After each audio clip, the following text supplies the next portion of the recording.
歡迎光臨 Super 廚房，請點讚、分享同埋訂閱。首先將脆肉瓜去皮，將脆肉瓜去頭去尾，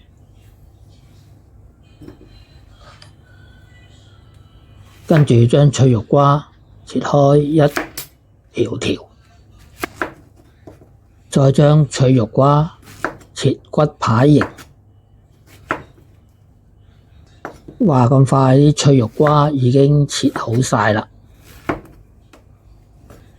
珍珠筍切開一段段，盛起備用。將雞髀菇赤切，切開一片片。開水喉清洗紅蘿蔔、珍珠筍同埋脆肉瓜，略為清洗乾淨之後，跟住就裝起佢。雞髀菇略為沖洗乾淨，跟住揾廚房紙抹乾。將蒜頭切片，用水放啲紅蘿蔔同埋珍珠筍落去，跟住就冚蓋將佢煲熟。影片睇到嚟呢度，麻煩你撳下個鐘仔，點讚、分享同埋訂閱。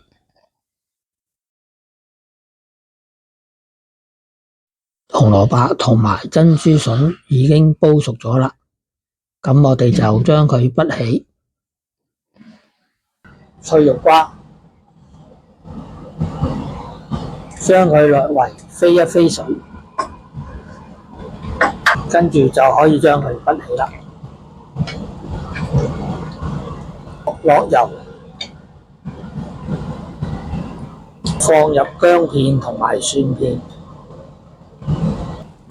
炒佢一陣，跟住放入雞髀菇，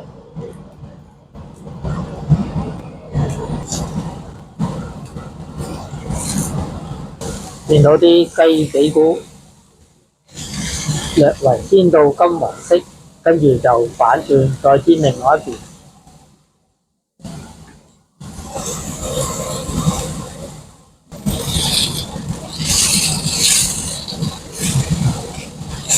雞髀菇兩邊都煎到金黃色啦，亦都聞到啲蒜蓉嘅香味。加入紅蘿蔔、粟米、珍珠筍，略為兜勻，再放入脆肉瓜，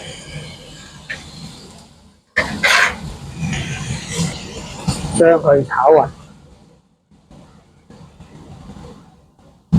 加入少少水，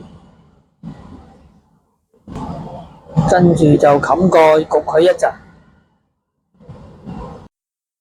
話咁快，啲水已經滾返啦，咁我哋就打開個蓋，加入少少鹽，少少生抽，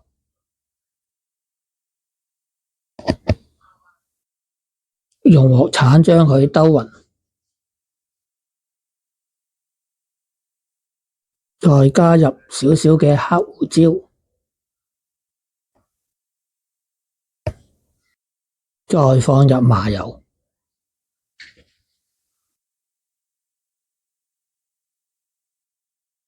用鑊鏟將佢兜勻，咁樣就可以上碟啦。